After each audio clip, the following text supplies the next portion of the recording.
अभी 3-4 दिन में बाहर रहा और जब बालाघाट पहुंचा तो परसों के दिन से तबीयत खराब हो गई।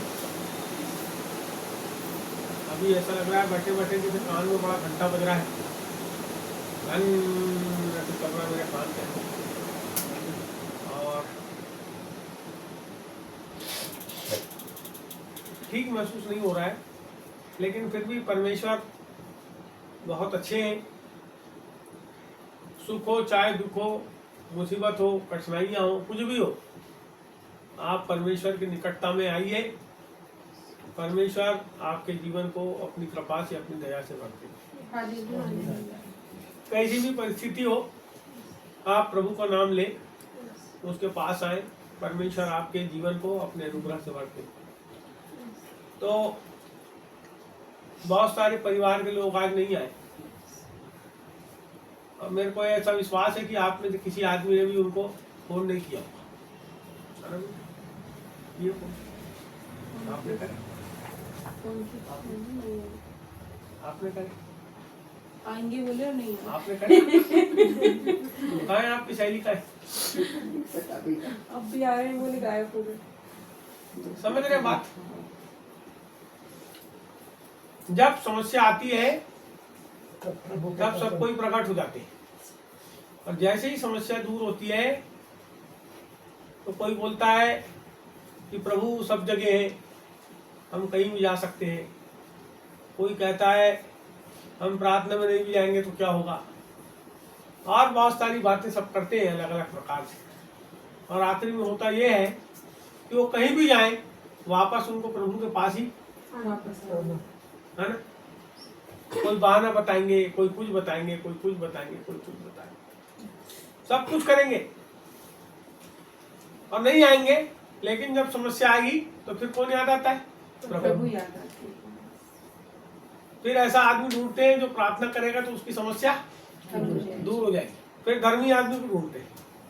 बोले यीशु मसीह जय। अभी भजन संहिता पढ़े ना आपने 142, ये गवाही 142 पढ़े आपने भजन संहिता?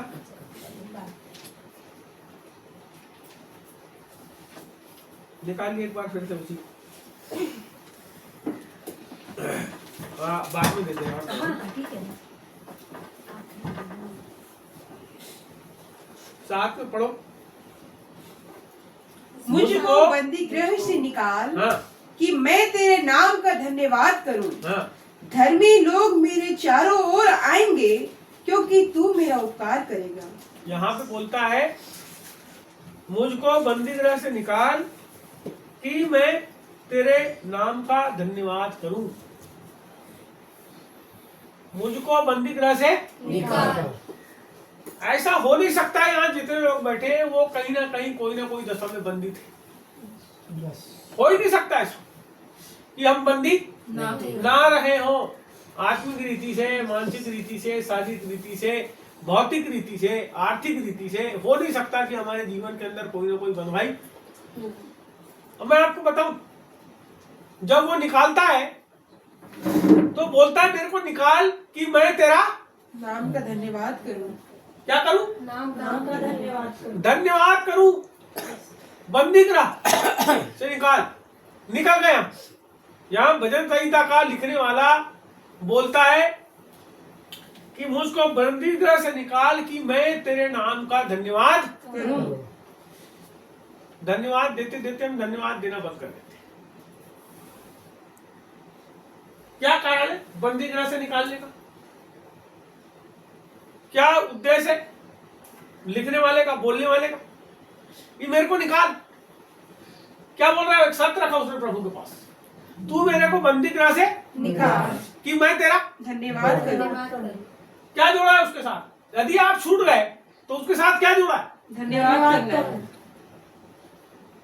अभी साल भर, सप्ताह भर आप लोग अच्छे से रहे, आज धन्यवाद देने का दिन है। कहाँ गए सब?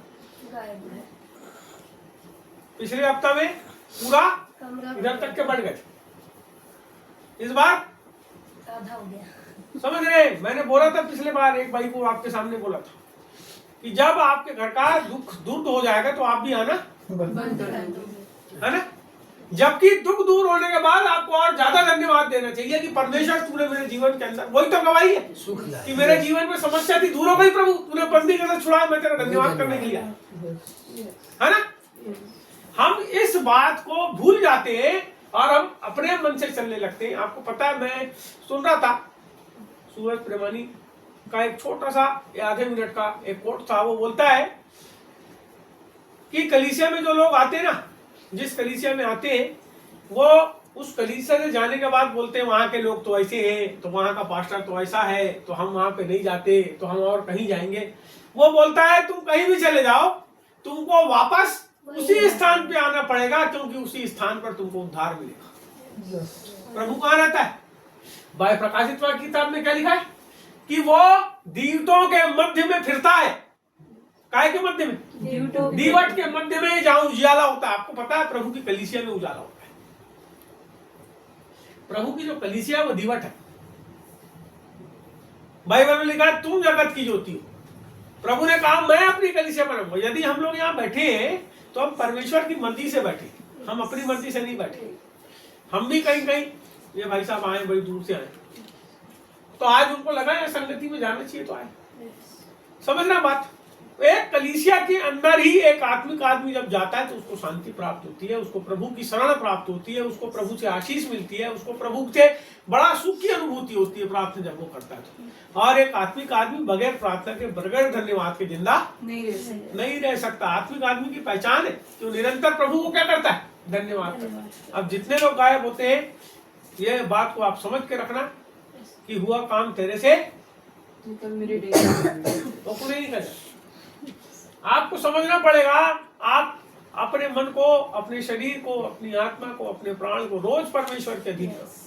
लेकिन जो दिन आप लोगों ने ठहराए, जो दिन को आप सोचते हो कि हम उस दिन प्रार्थना में जाएंगे, उस दिन को कभी आप मत नकारिए। आगे यहाँ पे बोलता है धर्मी लोग मेरे चारों ओर आएंगे क्योंकि तू मेरा उपकार करेगा। कौन आएंगे? धर्मी लोग। कहाँ आएंगे? मेरे चारों ओर। अब आपने चारों ओर देखो कि कौन बैठी। धर्मी। देखो एक बार मुझे उठा, जिसको आप सोचते हो धर्मी नहीं, वो भी धर्मी है, क्योंकि प्रभु की उजाले में, उसकी ज्योति में, है ना? धर्मी कौन बनाता है? बाइबल कह रही है कि धर्मी लोग मेरे चारों ओर आएंगे। अब कहाँ रहेंगे धर्मी लोग? कौन है धर्मी लोग? जो परमेश्वर के मानने वाले वो लोग हैं। और जब आप उनके बीच में आते हो तो वो सब आपके आसपास हो जाते हैं। बोलो यीशु मसीह। और आगे बोलता है तू मेरा उपकार करेगा। कैसे उपकार करेगा? जब हम उसके बीच में जाएंगे। कैसे उपकार करेगा? जब हम उसके बीच में जाएंगे। ठीक है, एक बात है, बोलता है जो धर्मी लोग हैं वो मेरे चारों ओर होंगे। इस पे ध्यान देना। कौन होंगे? धर्मी लोग मेरे चारों ओर होंगे। उसके बाद क्या करेगा प्रभु? क्योंकि तू मेरा उपकार करेगा। मेरे चारों ओर होंगे क्योंकि तू मेरा उपकार करेगा। उपकार का उल्टा क्या हुआ? नुकसान। हम पहले नुकसान में रहे होंगे, हम पहले समस्या में रहे होंगे, लेकिन जब हम संगति में आते हैं, जब हम कलीसिया में आते हैं तो क्या करता है परमेश्वर? उपकार करता है। उपकार। जब हम धर्मी लोग के बीच में आते हैं तो परमेश्वर क्या करता है? उपकार करता है। आप किसी को धर्मी समझो चाहे मत समझो, लेकिन परमेश्वर यीशु मसीह ने अपने लहू को बहा के उसको धर्मी किया। हम किसी को नहीं बोल सकते तू पापी।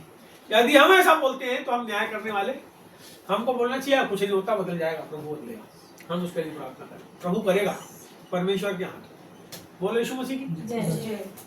इस समय हम निकालेंगे पहला थिस्सलुनीकियों की किताब और उसका 11 वचन, 284 नंबर का पेज है नए नियम का। पहला थिस्सलुनीकियों की किताब, उसका 4था अध्याय और उसका 11 और 12 को पढ़ेंगे। और जैसी हाँ हमने तुम्हें आज्ञा दी है जी वैसे ही चुपचाप रहने जी और अपना अपना काम काज करने जी और अपने अपने हाथों से कमाने का प्रयत्न करो, जी ताकि बाहर वालों से आदर प्राप्त करो हाँ। और तुम्हें किसी वस्तु की घटी ना हो। बोलो यीशु मसीह की जय। यहाँ पे जो है 5 बातें हैं। इस जगह पे 5 बातें। कितनी बात? 5। अरे 5 बात कलीसिया के लोगों के लिए बहुत आवश्यक है, क्योंकि पौलुस क्या कर रहा है? पौलुस यहाँ पे लिखता है, और जैसी हमने तुम्हें आज्ञा दी है। क्या किया है? आज्ञा दी है। बोलो आज्ञा। वो 10 आज्ञा तो है प्रभु की, देखो टंगी वहां, वो तो है, लेकिन उसके अलावा ये कलीसिया को और 5 बात बताता है जिसको कलीसिया को मानना जरूरी है। अब मानना और नहीं मानना किसके ऊपर? कई बार हम क्या करते हैं, हम इसको देखेंगे। हमको वास्तव में जब आ गए प्रभु में तो हमको क्या करना चाहिए उसको हम देखेंगे। यहाँ पे लिखा है, जैसी हमने तुम्हें आज्ञा दी है वैसे ही चुपचाप रहने। बोलो चुपचाप रहने। चुपचाप रहने। चुपचाप रहने। चुपचाप रहने। क्या हुआ चुपचाप रहने का मतलब? बराबर नहीं करना, चुपचाप रहने का मतलब क्या? ज्यादा अपना दिमाग नहीं लगाना, शांत रहना। मूसा पूरे लोगों को लेकर के निकला मिस्र से बाहर, लाल सागर के पास पहुंचा, और फिरौन की जो पूरी सेना है वो क्या कर रही है? उसको मारने के लिए पीछा कर रही है। अब आगे कैसे जाएंगे? आप सामने क्या है? लाल सागर। सागर है, ऐसा सागर है, और पीछे से कौन आ रहे हैं? फिरौन की सेना आ रही है। फिरौन की सेना अगर वो आ जाएगी तो ये सब कैसे हो जाएंगे? मर जाएंगे। अरे कोई कुछ बोल रहा है, कोई कुछ बोल रहा है, कोई कुछ बोल रहा है, कोई कुछ बोल रहा है, कोई कुछ बोल रहा है, कोई कुछ बोल रहा है। बाइबल में ऐसा लिखा है, प्रभु के दास ने बोला चुप रहो और खड़े खड़े यहोवा के कामों को देखो। किसी ने गाना बना दिया उसका। क्या गाना बनाया? चुपचाप खड़े रहो यहोवा के काम तक बनाया ना, एक लाइन अभी बड़ा चल रहा है वो यूट्यूब में। चुपचाप खड़े रहो। देखो, इसका मतलब है चुपचाप कब रहता है आदमी? जब उसको विश्वास है। जब बोलो, जब जब उसको सुनता है। बोलो सुनता है। जब सुनता है। आप जब कब चुपचाप रहोगे? जब आपको मेरी बात नहीं सुनना है तो आप बोलते ही रहोगे, और मेरे को क्या कराओगे? चुपचाप चलेगा। कराते हैं ना कई बार ऐसा होता है, मैं कुछ बोल रहा हूँ तो क्या करते? मेरी बात को सुनते नहीं है, बोलते जाते। तब क्या किया तुमने सामने वाले का? उसकी बात नहीं सुन रहा हो, कुछ बताना चाह रहा है, हो सकता है तुम्हारे काम की बात, कुछ बताना चाह रहा है, हम क्या कर रहे हैं? बोलते ही चले जाते। तो सुने क्या हमने सुने? नहीं सुने। बाइबल का वचन कहता है हम लोगों को सुनने वाला बनना चाहिए। कैसे बनना चाहिए? सुनने वाला। इसका मतलब जब हम चुप रहेंगे तब। यहाँ पे प्रभु का वचन ऐसा बोल रहा है, जैसी मैंने तुम्हें आज्ञा दी है वैसे ही चुपचाप रहने। चुपचाप रहो। क्यों चुपचाप रहो? कारण है, उसके पीछे बहुत सारे कारण हैं। चुपचाप रहने के पीछे बहुत से कारण है। पहली चीज तो सुनना। दूसरी बात, यदि हम अपने आप को बड़ा समझते, बाइबल कहती है यदि जो कोई अपने आप को बड़ा बनाएगा वो छोटा, इसीलिए चुपचाप रहने की जरूरत है। यदि आपको छोटा बनना है तो सामने वाले के सामने कोई भी आए आपके सामने, उसका आदर करो चुपचाप। कई बार मेरे साथ भी ऐसा होता है, मैं बोलते चले जाता हूं। नहीं, केवल बोलते नहीं चले जाना है, कोई कुछ बोल रहा है उसको भी सुनना है, उसको भी सुनना है। यदि आप किसी की नहीं सुनोगे तो जो लोग हैं वो आपको क्या समझेंगे? आपको छोटा आदमी अपनी नजर में समझने लगेंगे। तो ये क्या बोल रहा है? इसलिए चुपचाप रहने, इसलिए चुपचाप रहने और अपना कामकाज करने। दूसरी बात क्या आ गई?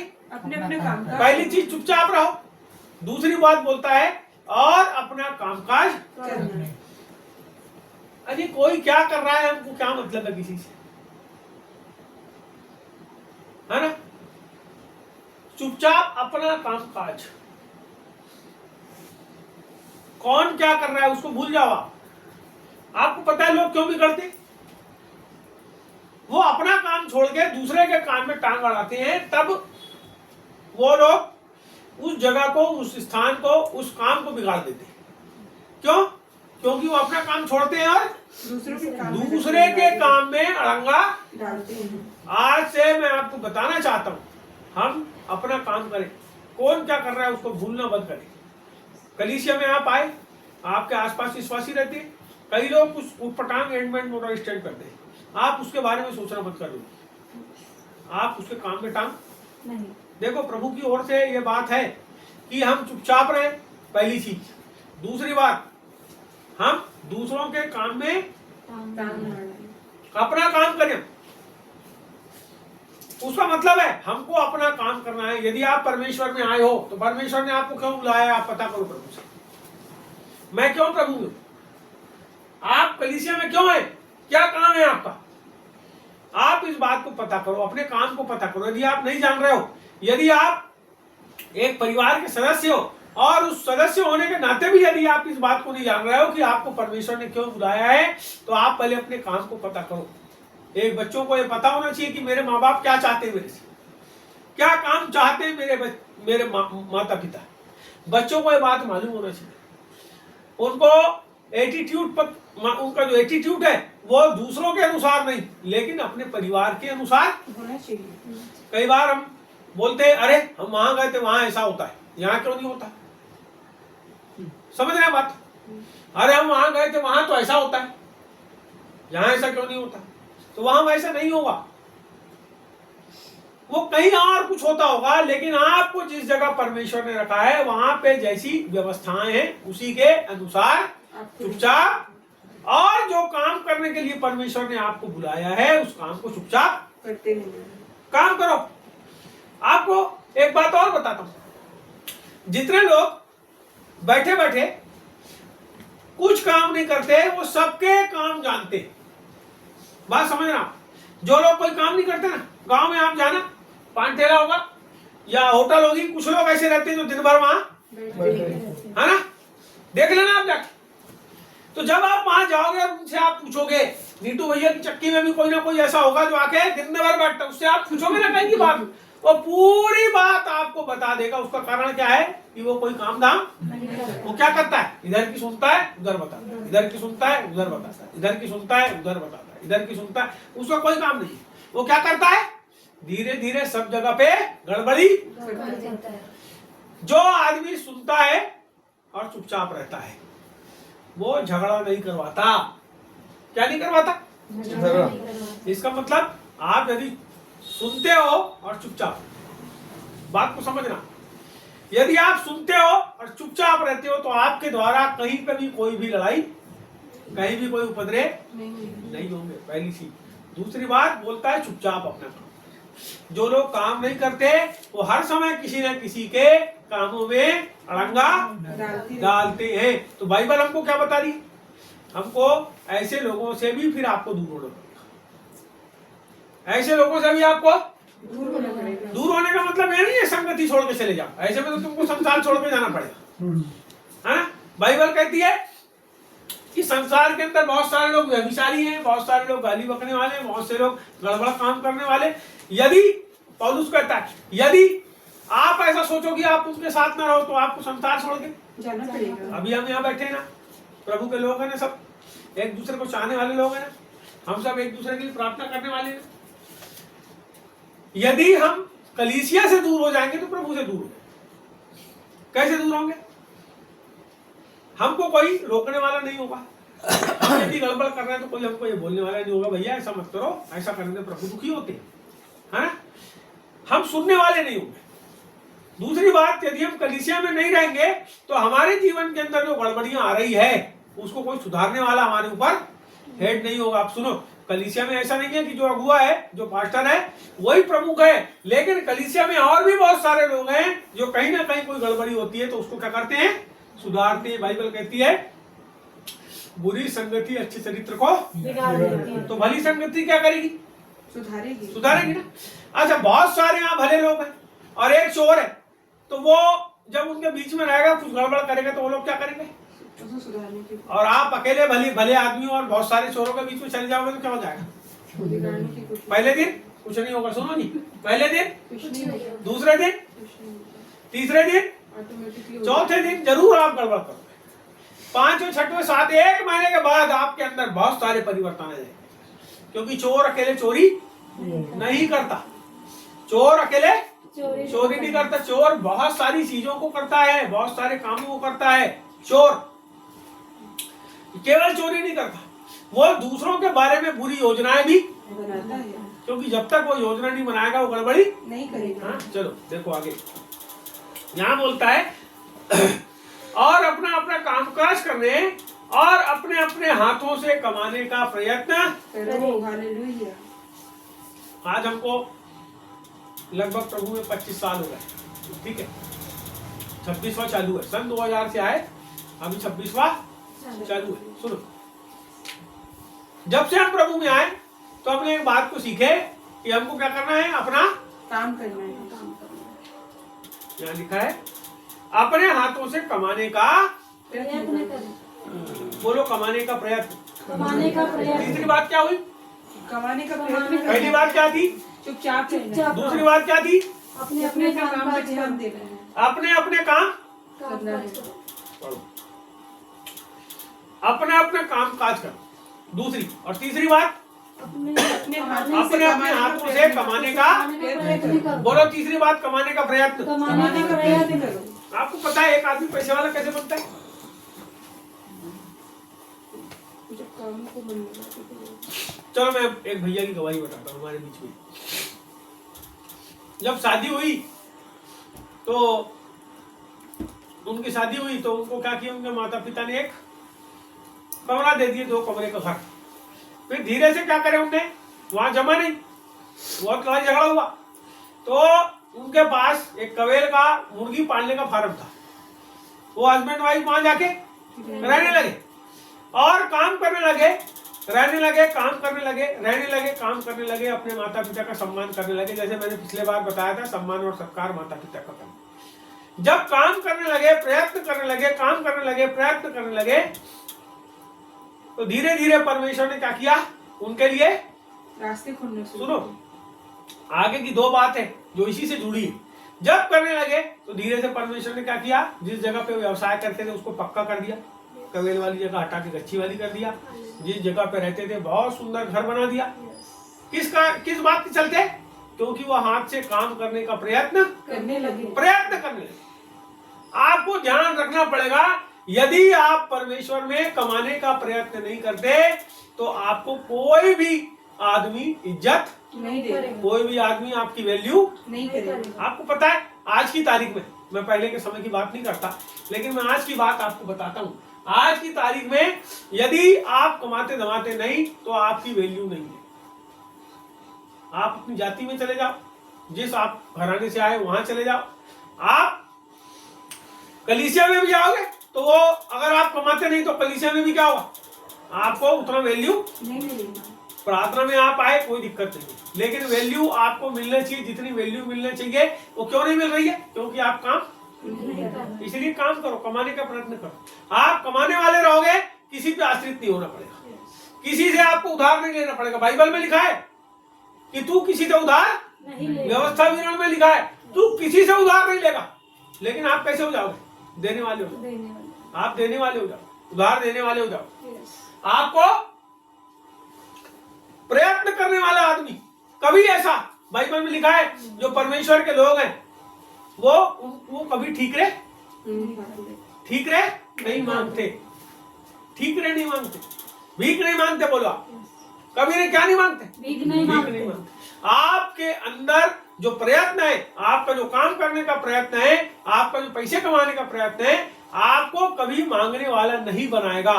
आपके पास इतना तो रहेगा कि मेरे घर में प्रभु कोई आए, लिखा है बाइबल में, नीति वचन की किताब में, वो कहता है नीति वचन का कहने वाले यदि कोई मेरे घर में आता है प्रभु तो मैं उसको क्या कर सकूं, सेवा जाप्ता कर सकूं, है ना। और प्रभु मेरे को धनी भी मत बना कि मैं तेरा अपमान करूं, और निर्धन भी मत कर कि लोग मेरा अपमान, समझ रहे बात मेरी। आज की तारीख में आपको प्रयत्नशील बनना पड़ेगा। आपके पास इतनी व्यवस्था होनी चाहिए कि आपको किसी से मांगना है ना। बाइबल कहती है मैं तुझे मांगने वाला नहीं बनाऊंगा, लेकिन कैसा बनाऊंगा, देने वाले। हाँ, तो आप देखो, मैं आपको बताऊं, बाइबल में जब आप कर्जे में पढ़ते हो, जब आप कर्जे में पढ़ते हो तो आप वो कर्जे आप कभी भी याद रखना, जब आप लोन उठाते हो, जब आप किसी से उधार मांगते हो, जब आप कोई चीजों को क्या बोलते हैं, लोगों के पास झुक के लेते हो, तो वो क्या है, क्या है वो? कर्ज है। आप चले गए कर्ज में, कहीं भी चले गए आप, समझ रहे? आप कर्ज में चले, इसका मतलब आप कहीं ना कहीं प्रयत्न करने में, पैसा कमाने में कैसे होगा, पीछे समझ रहे बात?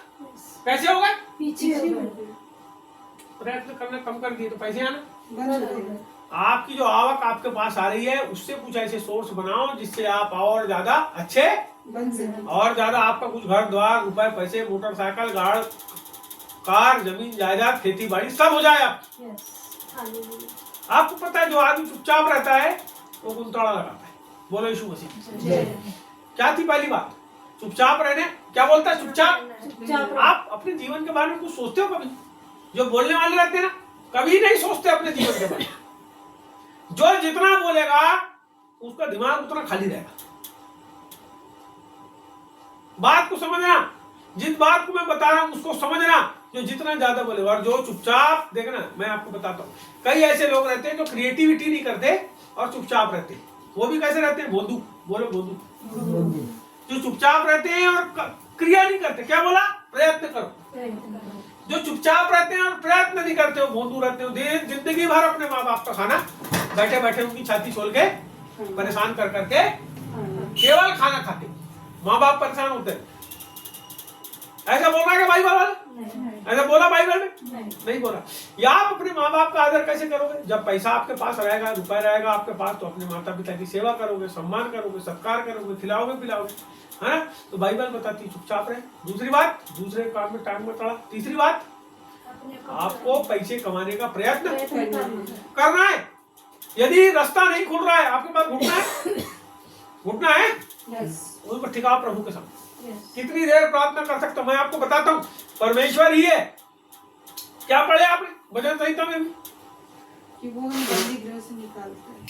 कहां से निकालता है प्रभु? अगर आप पैसे नहीं कमा रहे हो तो एक आदमी जिसके हाथ पैर बांध दिए वो पैसे नहीं कमा सकते। समझ रहे मेरी बात? यदि मैं पैसे नहीं कमा रहा हूं, यदि ये जैसी बाइबल बता रही है यहाँ पे, तीसरी बात, अपना अपना कामकाज करने और अपने हाथों से कमाने का प्रयत्न करो। यदि मैं प्रयत्न करना बंद कर दिया हूं, इसका मतलब कहीं ना कहीं कोई रुकावट। क्या करना है? भजन संहिता 142 के अनुसार प्रार्थना करना। अरे बंदी गृह से छूट जाऊं प्रभु में, जिससे मैं तेरा धन्यवाद। बोलो यीशु मसीह की जय। उसकी महिमा कर। बंदी गृह से जब छूटोगे तभी धन्यवाद करो, उसके बगैर धन्यवाद। इसीलिए घुटना टिका दो आप। समर्पण करने का मतलब, जैसे कोई हमको गोली मारने वाला, हम मरने वाले, कोई आ गए सैनिक लोग हमको घेर लिए, तो क्या करता है? बोलता है हैंड्स अप। हैंड्स अप का मतलब हाथ ऊपर, समर्पण, घुटना टेक। यदि आपने घुटना नहीं टेके तो गोली मार देगा। समर्पण करने वाला बच जाता है, फिर जेल में चले जाता है। परमेश्वर के सामने यदि आप समर्पण करोगे तो परमेश्वर जेल से निकालेगा, गोली नहीं मारेगा, बचा लेगा आपको, मृत्यु के मुंह से बचा लेगा, जिस समस्या में फंसे उससे बचा लेगा। लेकिन क्या करो? घुटना परमेश्वर के सामने समर्पण करो। यहाँ पे चौथी बात हम देखेंगे, यहाँ लिखा है ताकि बाहर वालों से आदर प्राप्त। चौथी बात, जब ये तीन काम करते हो आपने खूब बोलने वालों को देखे हो कभी? देखे हो? उनको कोई वैल्यू रखती बाजार में?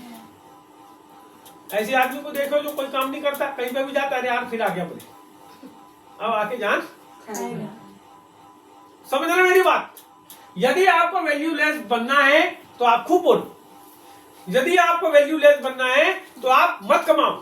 यदि आपको वैल्यूलेस बनना है तो सब जगह जाके एक दूसरे की चुगली करना चालू करो। क्या बोलता है? चौथी बात को आप समझो, जब ये तीन काम आप नहीं करते तो बोलता है ताकि बाहर वालों से आदर प्राप्त करो। बोलो आदर प्राप्त करो। आदर प्राप्त करो। बाहर वालों से आदर प्राप्त करो। बाहर वालों से आदर कैसे प्राप्त करो? जब तीन काम करेंगे, तीन काम है करें। ना? नहीं सुनिए, आपको प्रयत्न करना पड़ेगा। अभी तक तो आपकी वैल्यू नहीं थी, अब आपको अपनी वैल्यू बनाना पड़ेगा। बाइबल बताती है आपको परमेश्वर ने ऐसा फोकटिया नहीं बनाया है, वो आपके अंदर रहता है, अपनी पूरी सामर्थ के साथ रहता है। बाइबल कहती है उसने मिट्टी का धन, हाँ उसने स्वर्ग का धन हम मिट्टी के पात्रों में रखा है। इसका मतलब आप धनवान हो, आप उसको समझ पा रहे हो या नहीं समझ पा रहे हो दूसरी बात है, लेकिन आप अपनी वैल्यू लोगों के जीवन के अंदर आपको बनाना पड़ेगा। जो लोग आपका निरादर करते हैं उनका जाना बंद करो। पहली चीज आप लिख लो कागज में, जो आपका निरादर करते हैं उनके घर जाना बंद करो। जो लोग आपसे अपने पैर पड़वाते बार बार किसी चीज के लिए, उनके घर जाना बंद करो। आपको अपना सम्मान वापस लेना पड़ेगा। जिस जगह जाने से आपका सम्मान नहीं होता आप उस जगह जाना बंद करो, है ना। बाइबल कहती है बगैर बुलाए किसी के घर नहीं जाना। और यदि किसी ने बुलाया तो पीछे बैठ, सामने मत बैठ। क्या करता फिर वो जो पीछे बैठा रहता है उसको, यदि है आपकी वैल्यू उसकी नजर में तो क्या करेगा, आपको उठा के ले जाके सामने बिठा लेगा, और वैल्यू नहीं है तो पीछे भी चले। जहां बैठे वहीं बैठे रहा। तो पहले तुम वैसे अपमान करने वाला है वो तो पीछे जाके पहले बैठ जा। इसका मतलब ये है कि भाई मेरे को तेरे घर नहीं। जब तक तेरे मन में मेरे लिए सम्मान ना हो, मैं यहाँ लिखा है, पढ़ो, ताकि बाहर वालों से आदर प्राप्त करो। जो आदर करता है सर वहीं जाइए आप। जो आदर नहीं करता, जो बुलाता नहीं, जबरदस्ती दौड़ दौड़ के, नहीं जाना। आपको पता है वैल्यू लेस हो जाते हो। कोई नहीं पूछता आपको फटे पर। हमारी बाइबल, हमारा परमेश्वर हमको कभी वैल्यू लेस नहीं करता, वो हमको हमारा आदर करता। बाइबल में लिखा है जो परमेश्वर की सेवा करेगा पिता उसका आदर करेगा। यीशु ने बोला जो मेरी सेवा करेगा पिता उसका आदर करेगा। जब परमेश्वर आपका आदर कर रहा है तो आप क्यों नश्वर लोगों के पास दौड़ दौड़ के जाते हो कि वो आपका निरादर करें। आपको समझना पड़ेगा ये बात। आप छोटे बन गए अच्छी बात है, लेकिन आप आदर के पात्र हैं, निरादर के पात्र नहीं है। लिखा है बाइबल के अंदर परमेश्वर दो प्रकार के पात्र बनाता है, एक निरादर का और एक आदर का। परमेश्वर ने आपको आदर का पात्र बनाया है। यहाँ लिखा है कि क्या हो तुम्हारा, ताकि बाहर वालों से आदर प्राप्त करो। सुनो जी, अगर आप लोगों का आदर नहीं करोगे तो कोई आपका आदर नहीं करेगा। यदि आप चाहते हो कि कोई आपके साथ अच्छा व्यवहार करे तो आप भी उसके साथ अच्छा व्यवहार करो। आप मेरे जब भी बात करूं मैं चिढ़ूंगा आपसे, तो आप मेरे से बात करोगे? नहीं। क्यों नहीं करोगे? क्योंकि मैं चिढ़ता हूं आपसे। यदि आपको मालूम है कि ये भैया को फलानी चीज पसंद नहीं है और आप उसके साथ वैसा ही व्यवहार करोगे तो क्या करेगा सामने वाला? आपका आदर करेगा? नहीं करेगा, क्योंकि आप बात को नहीं मान रहे हैं। जब आप बात नहीं मानेंगे तब बिल्कुल गड़बड़ हो जाएगा। और आखिरी बात में हम जाएंगे, और तुम्हें किसी वस्तु की घटी ना होगी। सुनो, जब आप प्रभु की के पीछे चलते हो तो वहां पे क्या लिखा है? चुपचाप अपना कामकाज करो। लिखा है ना भैया, पढ़े ना आपने?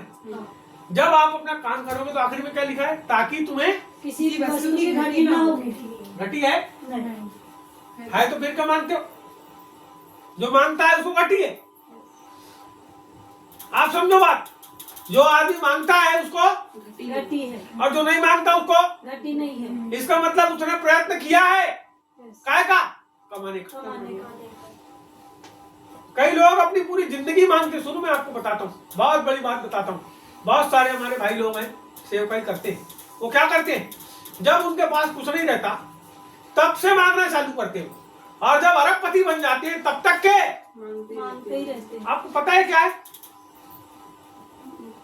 आशीष है कि श्राप? बाइबल से देख लो आप। मान लो मैं जिंदगी भर मांग रहा हूं, जिंदगी भर मांग रहा हूं, सब कुछ रहने के बाद भी अगर मैं मांग रहा हूं, इसका मतलब अभी मेरे जीवन के अंदर ये भिखमंगे पने की आत्मा आके वास कर गई है। तुम मांगते ही रहोगे भिखारी जैसे मरते तक। जब तुम मर जाओगे तो तुम्हारे कफन के पैसे भी बाल बच्चे तुम्हारे दूसरों से मांगेंगे। बाइबल कहती है ताकि तुम्हें किसी वस्तु की घटी ना होगी। आप अपने हाथों को, अरे कोई कहता है खुद को कर बुलंद इतना कि खुदा बंदे से पूछे बता तेरी इच्छा क्या है? आपको परमेश्वर पूछता फिर कि मेरे बच्चे तेरे को फलानी चीज होना क्या? आपको जरूरत है तो वो दे देता है, और नहीं रहती तो देता है परमेश्वर। बगैर मांगे देने लगता है। एक समय ऐसा आता है आपके जीवन के अंदर जब आप परमेश्वर के अनुसार चलने लगते हो। आप अपने मुंह में या अपने विचारों में सोचते हो किसी चीज को, तो परमेश्वर क्या करता है? देने लगता है। बहुत सी चीजें देता है। बगैर आपके प्रार्थना करे, बगैर आपके मांगे, आप सोचते हो मन के अंदर और परमेश्वर क्या करता है? पूरा करने लगता है। इसका मतलब हम परमेश्वर की कसौटी पे खड़े उतर गए। हमको 5 काम करने हैं, अपनी वैल्यू लेस नहीं करना है। आप कहीं भी रहो भारत के अंदर, कहीं भी जाओ, छोटी छोटी जगह और बड़ी से बड़ी जगह, आपकी वैल्यू रहना चाहिए। आपको चुपचाप रहना चाहिए, समझना चाहिए अपने आसपास का माहौल, लोगों को आप समझो। दूसरी बात क्या करो? पहली चीज चुपचाप रहो। दूसरी चीज अपना अपना कामकाज करो। अपना अपना काम करो, दूसरे काम में टांग नहीं अड़ाओ। तीसरी बात अपने कमाने का प्रयत्न कमाने का प्रयत्न करो। तीसरी चीज कमाने का प्रयत्न करो। नहीं कर रहा हो तो घुटना टेक लो प्रभु के सामने, प्रभु उपाय करो। चौथी चीज बाहर वालों से आदर प्राप्त करो। आदर। क्या होना चाहिए आपके जीवन में? आदर मिलना चाहिए आपको। 5वीं बात, कोई चीज की घटी ना होगी। ऐसा आप करेंगे तब होगा, है ना? बहुत छोटी सी बात है 5 बात, और ये 5 बातें एक प्रभु के जन के ऊपर लागू होती है, एक परमेश्वर के लोगों के ऊपर लागू होती है ना? आपके ऊपर लागू होती कब होती है? जब आप ये सब करने लगते हो। जब शुरू की 3 चीज करते हो तो 2 चीज अपने मन से आपके जीवन पे दिखाई घटित होती है। जब शुरू की 3 चीज करोगे तो 2 चीज अपने मन से घटित होना आपके जीवन पे चालू हो जाएगी। तो अपने आप को परमेश्वर के बोले प्रभु जय। प्रार्थना करें।